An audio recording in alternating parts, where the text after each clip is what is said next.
Alors bonjour Sarou, je suis venu donc l'année dernière pour que tu nous montres ton projet d'école, mais malheureusement entre-temps il y a eu le tremblement de terre au mois d'avril et il y a, si l'école n'est pas tombée, le pensionnat est complètement détruit. Et là tu es en train de reconstruire, ou de construire plutôt donc, un nouveau bâtiment.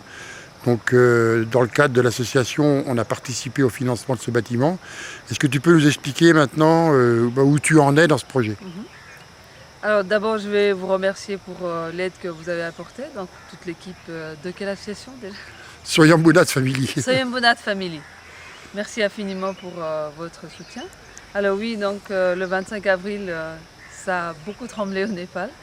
Alors nous, notre école, donc le bâtiment de l'école n'a pas tellement bougé. Bien sûr, il y a des fissures, mais c'est l'internat, donc le pensionnat qui logeait 27 enfants, est complètement abîmé.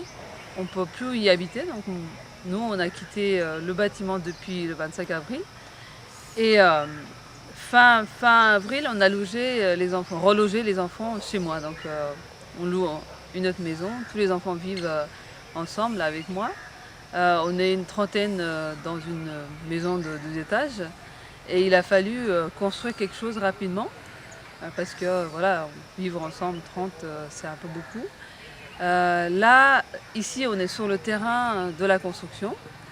Je peux vous montrer les bâtiments, le local sanitaire, dortoir, la cuisine, tout ce que vous voulez.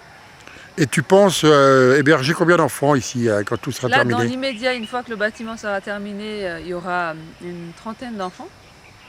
La capacité, je veux dire, y compris les employés, bien sûr, les cuisinières, tout ça.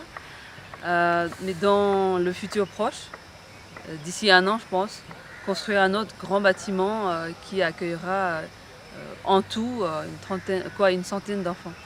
Donc on veut agrandir. Voilà, ce bâtiment qui n'est pas encore terminé. Là-bas, ce sera la cuisine, ici le réfectoire. Une centaine d'enfants pourront manger sans problème, on fera 2 services. On est en pleine nature, l'air est pur. On a le local sanitaire, ici, les douches, les toilettes, local technique pour tout ce qui est lave-linge, etc. Alors Michel, voilà, ici c'est le dortoir, il y a 3 pièces. Une petite pièce pour les garçons et le reste pour les filles. On a donc en tout 25 enfants. Et je vous présente Michel, viens ici, je vais te présenter aux amis là, français. Voilà Michel qui vient de Savoie. Alors, il nous fait toutes les fermes, voilà, notre charpentier officiel.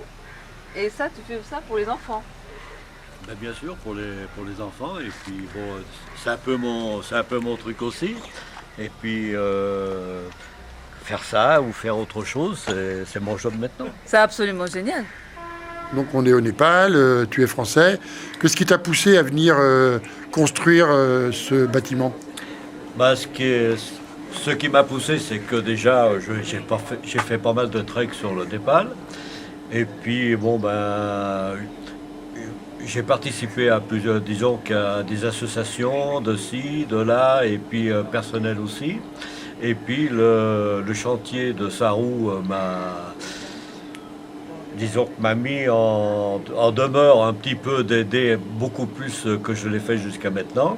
Et puis comme il y avait une charpente à faire et que c'est un peu mon job anciennement, eh ben, je participe à cela, disons que concrètement.